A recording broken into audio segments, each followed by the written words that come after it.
자, 뭐 여러분들이 좋아하는 다가구가 있죠. 이런 물건을 보면 이제 여러분들이 좀 봐야 될 게 몇 가지가 있죠. 이 세부형도 보면 이게 단독주택으로 되어 있거든요. 이게 여러분들이 좋은 포인트야. 여러분들이 경매를 검색할 때 이렇게 검색하실 거예요, 분명히. 경매를 검색하고 전체 보기에서 다가구를 검색을 하고, 그러고 나서 이 다가구 보면 클릭해서 시세 조사를 합니다. 여러분들 혹시 단독주택에서 검색한 적 있나요? 아마 주택은 왠지 꺼려지죠. 그냥 집이니까. 그래서 검색을 예로는 잘 안 합니다. 여러분들이 하는 검색은 보통 이게 일반 사람들이 거의 그래요. 일반 사람들이 주택하면 특히 경공매 초보나 아니면 중수 분들도 좀 어려워하세요. 왠지 집은 안 팔릴 거다. 그러니까 일반 주택집 있잖아요. 아파트 말고 일반 주택집 같은 잘 안 팔기 때문에 투자처로 잘 따지지 않습니다. 그렇기 때문에 어떻게 되냐, 이 검색 자체를 안 합니다. 얘를 거의 다 이렇게 검색을 하시죠. 여기에서 다가구나 아니면 상가주택은 근린주택 이렇게 검색을 합니다. 그러면 이제는 이제 공매 검색할 때도 어떻게 되냐, 경매하다가 공매로 많이 넘어오시니까요. 공매도 똑같아요. 물건 정리를 보신다면 주거용 보시고 여기에서 다가구 있죠? 다가구를 이렇게 검색하실 겁니다. 그러면 다가구 물건이 이렇게 쭉 나오죠. 자, 그러면 저런 물건은 어디에 있냐? 이 단독주택에 있습니다. 그러니까 한마디로 여기서 보시면 세부 용도가 단독주택이라고 되어 있잖아요. 다가구라고 되어 있지 않죠. 그러니까 한마디로 이거는 다가구로 검색하면 절대 안 나와요. 뭘로 검색해야지 나와요? 이건 단독주택으로 지금 분류가 돼버린 거예요. 어디에서? 검색 단계에서. 그러니까 이 검색 단계에서 분류가 됐기 때문에, 그렇지 않아도 여러분들이 공매도 잘 모르시는데 공매에서 다가구 좀 검색해 보려고 하는데 단독주택에 숨어 있으면 잘 찾기 어렵습니다. 그렇기 때문에 여러분들은 단독주택으로 검색할 수 있는 방법을 고민을 많이 하셔야 됩니다. 자, 이 물건 같은 경우는 이제 이 건물이 543, 미등기 건물이 21 이렇게 돼 있죠. 얘를 플러스하면 약 565 정도 되네요. 보통 우리 다가구 같은 경우는 600 제곱미터에 660이죠. 660 제곱미터. 약 200평까지 지을 수 있는데 얘는 565 제곱이니까 굉장히 건물이 크다라는 걸 알 수 있죠. 그리고 지금 압류 재산입니다. 이렇게 압류 재산은 여러분들이 경매와 같아요. 말소기준 권리 찾고 대항력 있는 임차 있는지 확인해야 되고, 그 다음 또 뭘 해야 되죠? 법정기를 보고 배분, 돈을 받아가는 순서를 따줄 수 있어야 합니다. 자, 보시죠. 그러면 이 공매 물건이 이런 게 좋아요. 유찰이 굉장히 많이 됩니다. 경매는 거의 요즘 다가구가 한 80%에 낙찰되잖아요. 공매는 65에서 한 60%에 낙찰되는 경우가 많아요. 공매 어려요. 근데 여기서 단독주택으로 때 됐잖아요. 그러면 60%, 그러니까 이 사이에서 낙찰될 가능성이 높죠. 그러면 아니면 70%. 그러니까 한마디로 여기서 가격이 쭉 내려갈 수 있는, 특히 공매는 더 그렇습니다. 이 물건 같은 경우는 보니까 어쩌고저쩌고합니다. 그리고 여기에서 차임을 보니까 이렇게 나와 있습니다. 여기에서도 포인트가 뭐냐, 아마 이거이지 않을까 생각이 들어요. 2010년 여러분들이 월세를 잘 몰라요? 최근 월세를 보시면 돼요. 최근에 얼마를 주고 월세를 들어왔냐. 왜?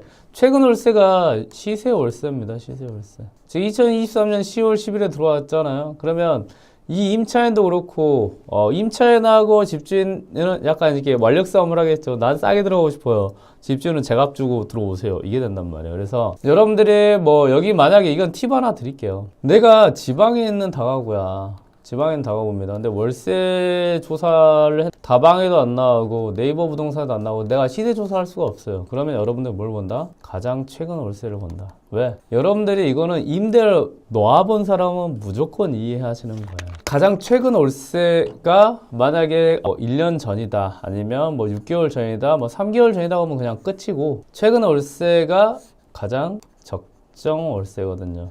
그러니까 오히려 여러분들이 만약에 지방에 있는, 그러니까 이런 건 진짜 소위 대박 나버릴 수 있는 거예요. 아까 말씀드린 공매고 단독주택이고 월세가 안 나오잖아요. 이러면 진짜 여러분들이 이거 다 그냥 넘겨버리거든요. 패스하거든요. 이런 거는 거의 60%대 낙찰받을 수 있는 게 왜 그러냐면, 여기 월세 아까 말씀드린 같이 임차인 조사를 했는데 가장 최근 월세가 2023년이나 최근이었다라고 하면 얘를 그냥 기준으로 여러분들 조사하시면 돼요. 얘가 여러분들이 받을 수 있는 월세라고 생각하시면 돼요. 여러분들이 집주인이 되잖아요. 다가구 집주인이 되면 월세 정확합니다. 월세가 내가 만약에 이걸 30만 원을 받을 수 있다. 그러면 임차인도 정확히 30만 원 받습니다. 됐죠?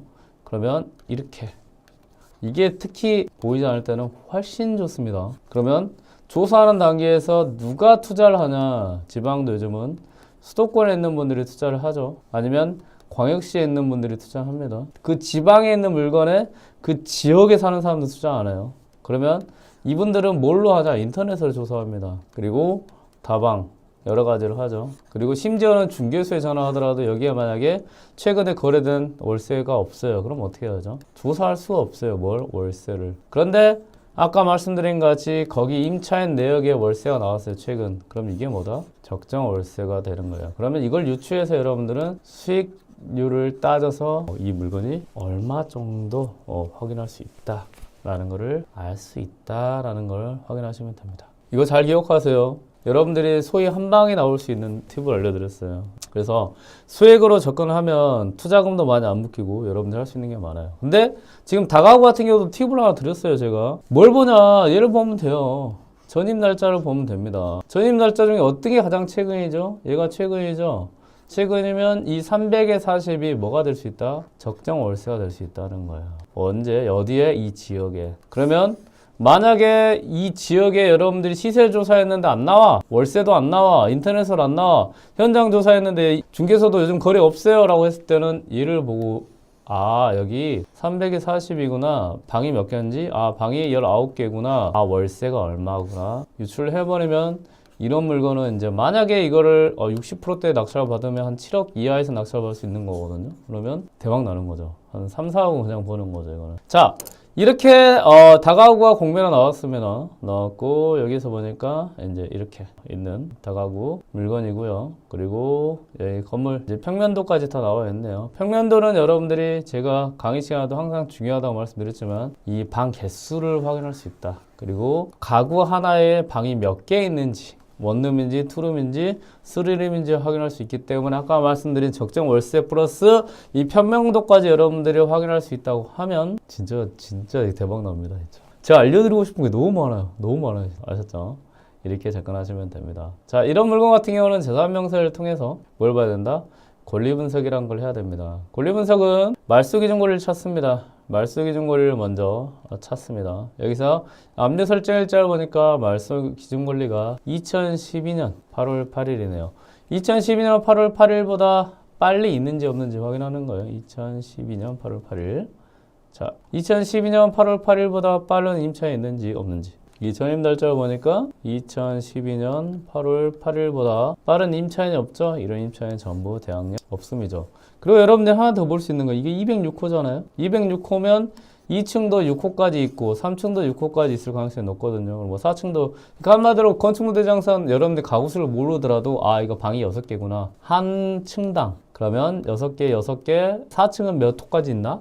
확인하면 여기가 방이 전부 몇 개 있을 수 있다라는 거를 여러분들 확인을 할 수 있습니다. 그러니까 이게 재밌는 거예요. 이게 그러니까 등기사항 증명서라고 해서 여기서 단독주택으로 표시됐다고 했거든요. 근데 다가구로 이용하고, 이건 다가구. 그러니까 한마디로 다가구냐 아니냐는 건축물 대장을 보는 거거든요. 건축물 대장을 확인을 하고 가는 겁니다. 그리고 이제는 이런 물건들을 여러분들이 잘 조사하셔가지고 월세랑 그 다음에 여기 뭐 보니까 임차인분들이 꽤 계시네요. 그러면 아까 말소기준권리보다 뒤에 있고, 그리고 최근에 들어온 임차인분들은 여러분들 이거는 거의 재계약이라고 생각하시면 됩니다. 거의 1년 안 된 임차인들은 거의 재계약이라고 생각하시면 돼요. 그러면 재계약이 몇 명이 될 수 있나도 여러분들은 이 임차인이 들어온 날짜로 확인할 수 있습니다. 이거는 관리를 많이 해보시고 재계약을 많이 해보시면 나옵니다. 하나, 둘, 셋, 넷, 다섯은 재계약이구나. 그럼 월세는 40 곱하기 5는 200만 원 월세 나오겠구나. 그럼 나는 이자를 얼마 나와도 이자는 감당하겠구나. 다가구는 이렇게 접근하는 것입니다.